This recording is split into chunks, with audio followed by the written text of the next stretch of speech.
నమస్తే, welcome to our channel. నేను సిరి. ఈరోజు ఏపీ ముఖ్యమంత్రి చంద్రబాబు నాయుడు గారు పోలవరంని సందర్శించడానికి వెళ్తున్నారు. సో దీని మీద స్పందించడానికి మనతో పాటు ఉన్నారు ప్రముఖ రాజకీయ విశ్లేషకులు కేఎస్ ప్రసాద్ గారు. నమస్కారం సార్.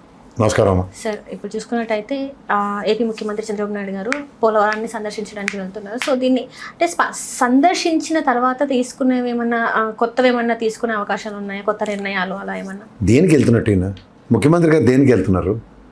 నాకు తెలిసి పోలవరాన్ని నేను సూపరాన్వేషణ చేసుకుంటాను, నేను కంప్లీట్ చేసుకుంటాను అన్నది గత కూటమి ప్రభుత్వం అయిపోయింది. దట్ ఈస్ ముగిసిన అధ్యాయం.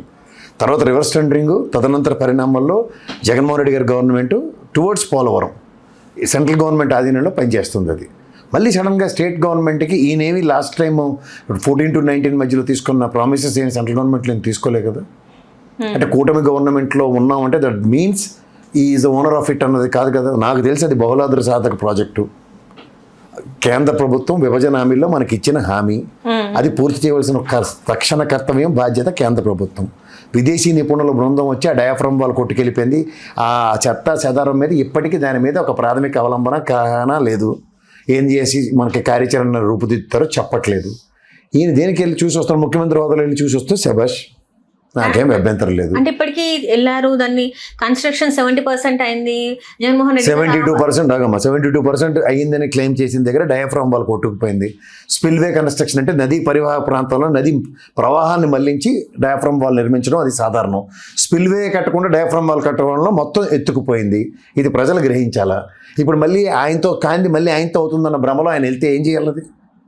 నాకు కేంద్ర ప్రభుత్వం పోలవరం రివర్ బోర్డు ఉంది.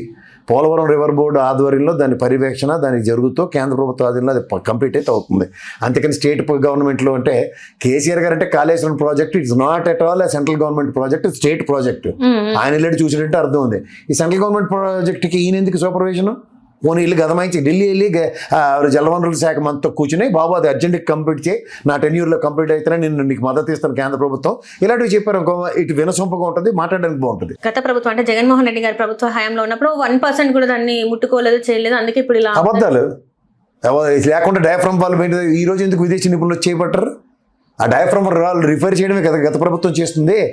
72% వీళ్ళు కంప్లీట్ చేసిందంతా ఆ చెత్త చెదారం అగాధాలన్నీ పూడ్చుకోపోయి తెల్లారిపోయింది జగన్మోహన్ రెడ్డి గారి గవర్నమెంట్కి. పని పురోగతి ఎక్కడ కనబడుతుంది? కట్టిన బ్రిడ్జికి పునాది పోయింది, పునాది నిర్మించుకుంటూ కూర్చోండి ఆయన రీఇన్స్టెంట్ చేసుకుంటూ.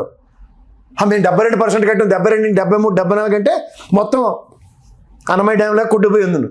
ఇప్పుడు అభియోగాలు మోపడం చాలా సులువు. అన్నమయ్య డ్యామ్ కొట్టుకుపోయింది, నిజమే.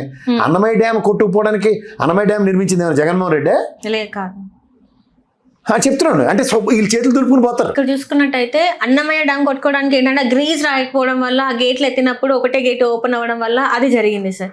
సో దానికి దీనికి సంబంధం ఏమంటారు? నేను అంటుంది అదేనమ్మా, ప్రాజెక్ట్ మెయింటెనెన్సెస్కి ప్రతి ప్రాజెక్టు ఇరిగేషన్ శాఖ అధికారులు వీళ్ళందరూ ఏడు చేస్తున్నారు. గ్రీజ్ పెడతానంటే ఆపటి గ్రీజ్కి డబ్బులు ఇవ్వను ప్రభుత్వం. అది 2,70,000 కోట్ల పైచీలు ఇచ్చేసింది. మరి ఆపడడానికి ఈ ప్రభుత్వం రాగానే కదా. తుంగభద్ర డ్యామ్ గేట్లు కొట్టుకుపోతే కొత్త గేట్లు తీసుకెళ్ళి ప్రతిష్ఠించారు కదా. ఈ ప్రభుత్వం వచ్చిన తర్వాత కదా విజయవాడ గేట్ కొట్టుకుపోతే మళ్ళీ కొత్త గేట్ పునఃప్రతిష్ఠించారు. ప్రకాశం బ్యారేజ్ది మొదట సుజనా చౌదరి రెడ్డి చెప్పాడు, ఈ బ్యారేజే కొట్టుకుపోద్ది ఇవాళ. మర్చిపోయావా నేను ప్రభుత్వం వచ్చిన కొత్తల్లో? అరే వీళ్ళైతే అబ్బబ్బా ప్రవచనాల్లో శాగంటి గారి ప్రవచనాల్లో వినాలి, మిగిలిన రేట్ చేసినా తప్పే. పోలవరం నిజంగా చెప్పాలంటే కేంద్ర ప్రభుత్వ పర్యవేక్షణలో అది కంప్లీట్ అయితే సంతోషం. అవ్వనివ్వకుండా వీళ్ళ మధ్యలో పోటుగల్లోకి వెళ్ళి మా బొమ్మ వేసుకుంటాం, మీ బొమ్మ ఎప్పుడో అంజయ్ గారు వేసిన పునాది అది. ఎప్పటికి దిక్కులే అంజయ్ గారు వేసిన పునాది. మరి ఎవరైనా క్లెయిమ్ చేస్తేనే మాడతాను వెళ్తాను. అంజయ్ గారు శంకుస్థాపన రాసి పోలవరం కడతామని కాంగ్రెస్ కాళ్ళ నుంచి పడి తెప్పలు పడితే ఈరోజు అది కూడా విభజన హామీలో ఇచ్చిన వరం. దానికి దిక్కులే 12 ఏళ్ళు అవుతుంది దగ్గర. మనం వెర్రివేదనలు చేసి ఆ బీజేపీ వాళ్ళు కోతాట ఆడిస్తున్నారు మనని. వాళ్ళు ఏటి చేయరు రాష్ట్రానికి. ఎంతసేపు తెలుగుదేశం నిద్రలేపితే జగన్మోహన్ రెడ్డిని తిట్టుకుంటాను, జగన్మోహన్ రెడ్డి నిద్రలేపితే తెలుగుదేశం తిట్టుకుంటూ కాలక్షేపం. ఇక్కడ వాళ్ళ గల్ల పట్టుకున్నాడు వాడు లేడు ఇక్కడ. ఎందుకు మరి భయపడుతున్నారు అడగడానికి? భయం కాదు, వాళ్ళతో ఏం కాదు. జగన్మోహన్ రెడ్డిలాగా వదిలేయడం నేర్చుకోవాలి. పక్కన ఆడుకుంటారు మీరని. అంటే అది ప్రజల కోసం కదా సార్ అది కట్టేది. అవును, ప్రజల కోసమే. ఎవరికి చిత్తశుద్ధి ఉండాలి? వదిలేసి ఉండమంటే అర్థం ఏంటి? ఉన్నారు, వదిలేసే ఉన్నారు. మన అనాథ చూపు చూస్తున్నారు. సవతి తల్లి ప్రేమ చూపిస్తున్న బీజేపీ ప్రభుత్వం. తెలుగు రాష్ట్రాల మీద ఇంకెంతకైనా ఎవడో చెప్పగలరా? కనబట్లేదా నీకు? ఎంత వివక్షకు గురవుతున్నావు మనం? అయినా ఇష్టమే, అధికారమే పరమానం, అధికారమే పరమావధి అనుకుని పోతారు వాళ్ళు శంకరకి. వాళ్ళకి ఇష్టమే. తెలుగు రాష్ట్రాల మీద కర్రపెత్తనం చేయొచ్చు, ఎవడోడు వస్తారు కదా మన సన్నిధానంలో. కానీ అంతకన్నా అలా డబుల్ స్టాండర్డ్స్తో వాళ్ళు ప్రవర్తిస్తున్నారు. ఓవరాల్గా నువ్వు ఉన్నట్టు రాష్ట్ర ప్రయోజనాలు పరిరక్షించడానికి ఎవడు ముందు రావట్లేకపోతున్నావు. కొంచెం మంచిగానన్నా అమ్మ అనుకుంటే అయ్యా అనుకుంటే ఏదైనా పని అవుతుందని ఇక్కడ గత ప్రభుత్వంలో కేసీఆర్, గత ప్రభుత్వంలో జగన్మోహన్ రెడ్డి అమ్మ అయ్యా అని పాపానికి మీరు బీజేపీ ఒకటే కదా, మీరు బీజేపీ ఒకటే చీవతలపో తిట్టుకుని చచ్చిన వాళ్ళు మాత్రం శంక ఎక్కేస్తారు. ఒకళ్ళు ఇష్టం పడక ఒకళ్ళు జుట్లు బీక్కొని చచ్చారు, కొట్టుకు చచ్చారు, మళ్ళీ ఇష్టం కలిసిపోయి కలిసి ఉంటే కలదు సుఖం అని పాట పాడుతున్నారు వెంకటేష్ పాట. మనం వినాలి అవన్నీ.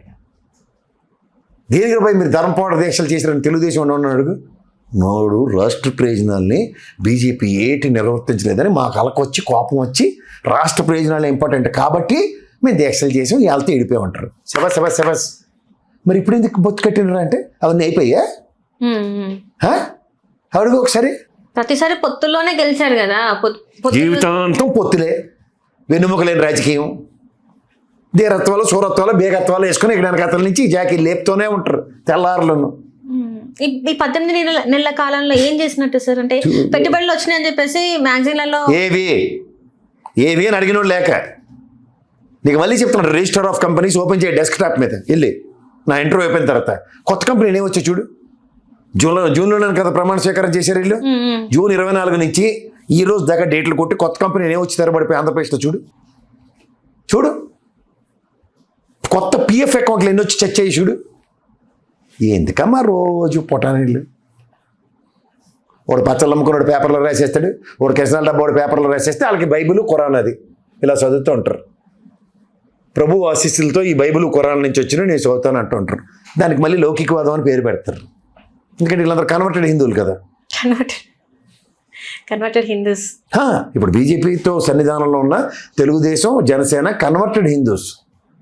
వాళ్ళు మర్చిపోయారు. పుట్టుక నుంచి మనం ఎందుకు పుట్టేవాళ్ళు మర్చిపోయి కన్వర్షన్లోకి వెళ్ళారన్నమాట. అడాప్టబిలిటీ ఇంగ్లీష్లో. నేను చూసావు కదా చంద్రబాబు నాయుడు గారు మాట్లాడుతూ సనాతన ధర్మం మీద ఆయన విశ్లేషాత్మకంగా చెప్తారు. పక్కనోడి సంగతి ఏంటని అడుగు పవన్ కళ్యాణ్ది.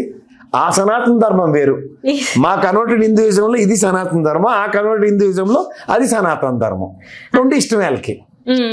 అంటే ఇప్పుడు నీళ్ళ నాలా హిందుత్వం నమ్ముకుని గుళ్ళు గోపురాలు అప్పుడు తిరిగి సనాతన ధర్మం మనని అలా సేగంటోడు నన్ను గరికపాటి అని చెప్పిన మాటలు మనకు నచ్చితే అబ్బబ్బ ఇది తప్పు, ఇది లేటెస్ట్ టెక్నాలజీ, ఇది ఏఐ టెక్నాలజీ ప్రకారం కన్వర్టెడ్ హిందువులు ఇలా ఉంటారని ఓ చంద్రబాబు గారిని పవన్ కళ్యాణ్ చూసి నేర్చుకోవాలి మనం.